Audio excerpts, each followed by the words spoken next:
नमस्कार मित्रों, मैं doctor CP Mishra, dean faculty of medical science, Rabindranath Tagore विश्वविद्यालय। आज आपके बीच में एक विषय लेकर के आया हूं, जो कि भारतीय ज्ञान परंपरा के अंतर्गत आयुर्वेद में जीवन को जीने के लिए जो बताया गया है, तीन उपस्तंभ, उसके विषय में। ये तीन उपस्तंभ हैं: आहार, निद्रा और ब्रह्मचर्य। इसमें से हम आहार की बात करेंगे। हम सभी को पता है कि जैसे किसी भी गाड़ी को चलाने के लिए पेट्रोल सबसे ज़्यादा इम्पोर्टेंट रहता है, जो कि ऊर्जा का स्रोत कहलाता है। इसी तरह शरीर को चलाने के लिए सम्यक आहार की मात्रा, आहार को समय पे लेना और आहार का समुचित उपयोग, ये बहुत ज़रूरी है।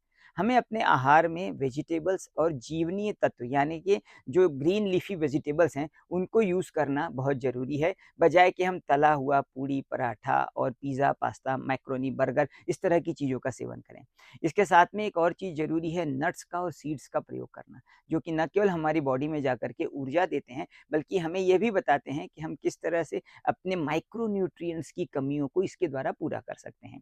वेजिटेबल्स और फ्रूट्स हमारे जीवन के लिए सबसे उपयोगी हैं, बट आज डब्बा बंद खाने को खाने के लिए हम बाध्य हो चुके हैं, क्योंकि हमें उसमें एक अलग टाइप का टेस्ट मिलता है, तीखापन मिलता है, स्वाद मिलता है। लेकिन मित्रों, स्वाद के साथ सेहत बहुत ज़रूरी है, इसलिए आहार का सम्यक ध्यान रखें और कम मिर्ची मसाले वाला सफ़ेद चीज़ जैसे कि शक्कर, नमक और मैदा, इन चीज़ों से हमें दूर रहना है और प्रॉपर भोजन को लेना है, जिसमें कि वेजिटेबल्स हों, फ्रूट्स हों और सलाद हों, और सही समय पर भोजन लेना ये बहुत ज़रूरी है। इसका आप हमेशा ध्यान रखें।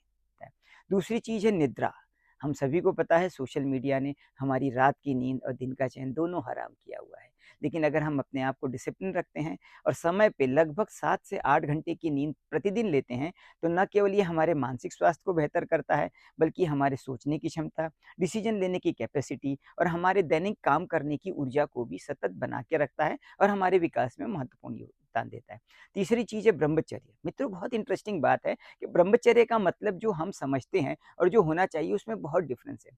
ब्रह्मचर्य का ये मतलब नहीं कि हमें केवल मैथुन यानी कि सेक्स को न करना, बल्कि इसका ये भी मतलब है कि 24 घंटे में लगभग कुछ समय के लिए हमें उन विचारों से दूर रहना। लेकिन एक चीज़ बता दें, बहुत इंटरेस्टिंग है, जो कि टेस्टोस्टेरोन नाम का जो पुरुषों में हार्मोन रहता है, वो जाने अनजाने आपको इस चीज़ में इन्वॉल्व कर देता है कि आप सोचते हैं, आपका विचार जाता है और आपको उससे ऊर्जा या आपको एक सैटिस्फैक्शन या फिर डोपामाइन रिलीज़ होता है। मित्रों, आज की इस आपाधापी ज़िंदगी में एनर्जी को स्टोर करने का सबसे मुख्य साधन है कि हमें अपने टेस्टोस्टेरोन को, हमें अपने जो सेक्स का साइकिल है, उसको रेगुलेट करना, उसको नियंत्रित करना, संयमित रखना और उस ऊर्जा को बचा के जीवन की अचीवमेंट की ऊर्जा में परिवर्तित करना। तो मित्रों, ये पुराने सदियों पहले बताए हुए आयुर्वेद के सिद्धांत आज भी बहुत ही उपयोगी हैं, महत्वपूर्ण हैं।